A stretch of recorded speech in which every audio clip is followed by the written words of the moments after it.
¿Cómo fue cambiando tu vida? Con un libro. Con un libro. Fíjate que a mí cuando me deportaron, yo pensaba, dije, bueno, para ser rico hay que estudiar. Sí o sí voy a tener que estudiar. Sí o sí. Entonces dije, voy a empezar la secundaria, voy a terminar la prepa, voy a terminar la universidad y voy a sacar a mi madre adelante.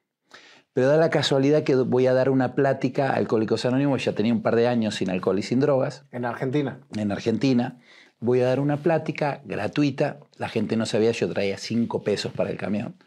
Y con esos 5 pesos compré un libro, porque en Argentina tenemos muchos libros usados, en Avenida Corrientes. Hay muchos libros usados. Entonces doy la plática, salgo caminando y de repente veo un libro que dice, mi primer $1.000.000.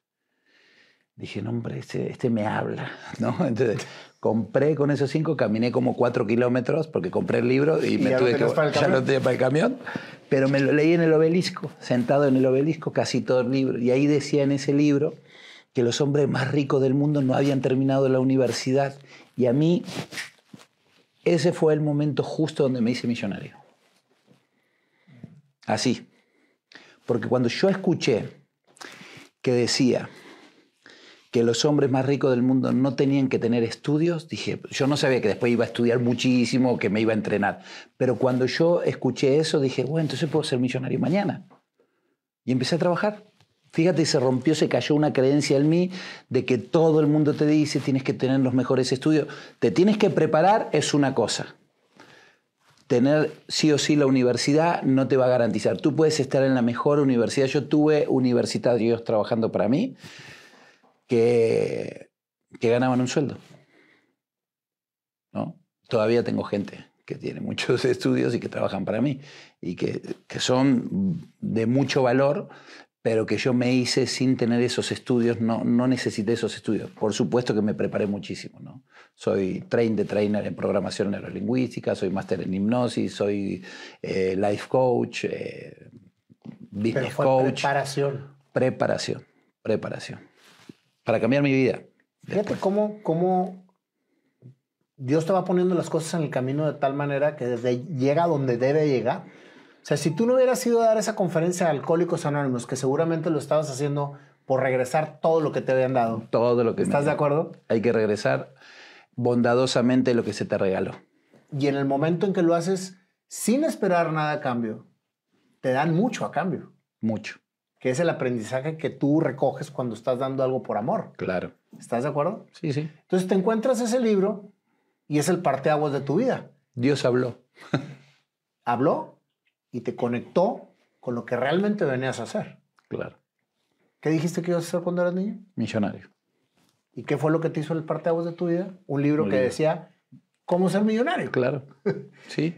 Todo está conectado. Si lo ves desde esta perspectiva, todo tiene una conexión en donde te va guiando por el camino que a veces te sales, pero cuando tienes la intención y realmente crees en lo que vas a hacer, claro, vuelves otra vez a conectar. Los puentes. Vas pasando puentes. O sea, mi vida fue así, siempre así de... Entonces ya no estudiaste. No. Aprendiste. Aprendí. Y platícame esa parte de tu vida. Y fíjate que empiezo a estudiar, de nuevo me regreso a México. No sé si ven que en todas las peceras y en los camiones habían... Ya me hice emprendedor. Mi primer emprendimiento fueron los rebobinadores manuales para cassette. No sé si te acordás. Los que usaban aquí de los Walkman. Pero en Argentina no había. Entonces me los mandaron a Argentina y yo los fabriqué. Trabajé un año completo para hacer mis moldes. Empecé a hacer los rebobinadores manuales para cassette, empecé a venderlos, me salían 25 centavos de dólar, los vendía en $2.50. Dije, ahora me voy a hacer millonario. Ahora sí. ¿Con rebobinadores? Rebobinadores de cassette. Dije, ahora me voy a hacer millonario. Ahora sí, porque no había. Entonces era un boom. Tú lo ponías con el cassette y lo rebobinan. ¿Te acuerdas que lo rebobinan con Sí, claro, con una pluma Bic. Con una pluma Bic. Bic. Tenía que ser Bic. Bic, si no, no agarraba.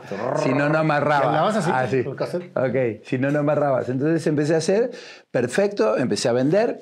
Vendí 1,000, 2,000, 3,000, salió el pinche CD.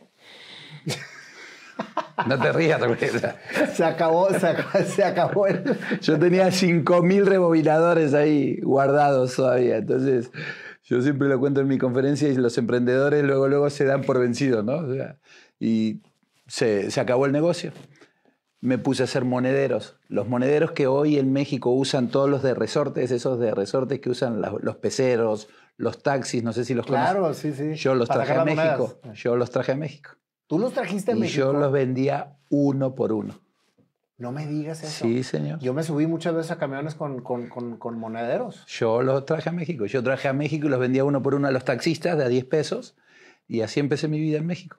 Y vendía sábados y domingos, vendía en el Tianguis de La Raza y de Sullivan, vendía pantalones, vendía los monederos de lunes a viernes. Cada 15, 20 días me venía a la frontera a buscar camionetas. No sé si te acordás que antes era un negociazo traer camionetas de la frontera. Me iba a Ciudad Acuña, 28 horas en esa época en camión.